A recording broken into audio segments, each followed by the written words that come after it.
نحمدہ و نصلی علی رسولہ الکریم۔ آج ہم بات کریں گے ریاکاری کیا ہے۔ تو ریاکاری کی مختلف الفاظ میں تعریف کی جا سکتی ہے، جیسا کہ غیر اللہ کی رعایت رکھتے ہوئے بغیر اخلاص کے کسی عمل کو کرنا ریاکاری ہے، یا نیکی کا کام غیر اللہ کو دکھانے کے لیے کرنے کا نام ریاکاری ہے۔ امام غزالی رحمۃ اللہ علیہ نے ریا کی تعریف اس طرح کی ہے کہ لوگوں کے دلوں میں اپنی قدر پیدا کرنے کے لیے نیکی کا کام کرنا، یہ ریاکاری ہے۔ یا اس کی یہ تعریف بھی کی جا سکتی ہے کہ ریاکاری سے مراد غیر اللہ سے مال، جاہ یا اپنی تعریف کرنا مقصود ہو تو یہ ریاکاری ہے، یا کسی نیک عمل کو دنیاوی کسی نیت سے کرنا، یہ ریاکاری ہے۔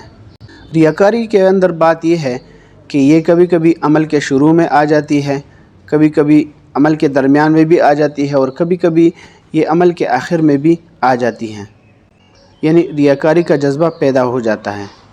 اگر کوئی عمل اللہ کی رضا کے لیے شروع کیا اور درمیان میں یا آخر میں دل میں ریاکاری کا جذبہ پیدا ہو جائے کہ کسی کو دکھلانے کی نیت ہو جائے تو یہ بھی ریاکاری شمار ہوگی۔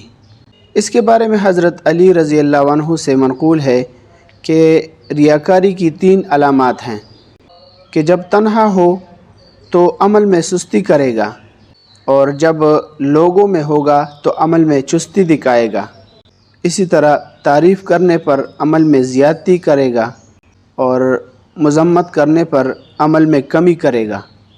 تو ریا کے بارے میں ایک اور قول بھی ہے۔ حضرت فضیل بن عیاض رحمۃ اللہ علیہ فرماتے ہیں کہ کسی عمل کو لوگوں کی دیکھنے کی وجہ سے ترک کر دینا، یہ بھی ریاکاری کے اندر آتا ہے۔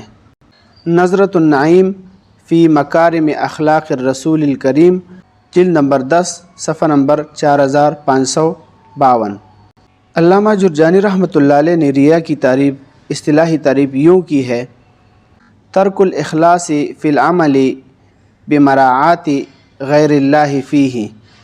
اسی طرح علامہ اشرف علی تھانوی رحمۃ اللہ علیہ نے اس کی تعریف کچھ یوں کی ہے: فعل الخیر لاراءۃ الغیر، اور یہ بھی تعریف کی گئی ہے: هو فعل لا تدخل فیہ النیۃ الخالصہ ولا یحیط بہ الاخلاص۔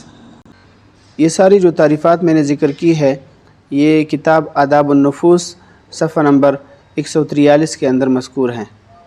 اسی طرح علامہ ذہبی رحمۃ اللہ علیہ کی کتاب الکبائر کے اندر بھی صفحہ نمبر 143 کے اندر مذکور ہیں۔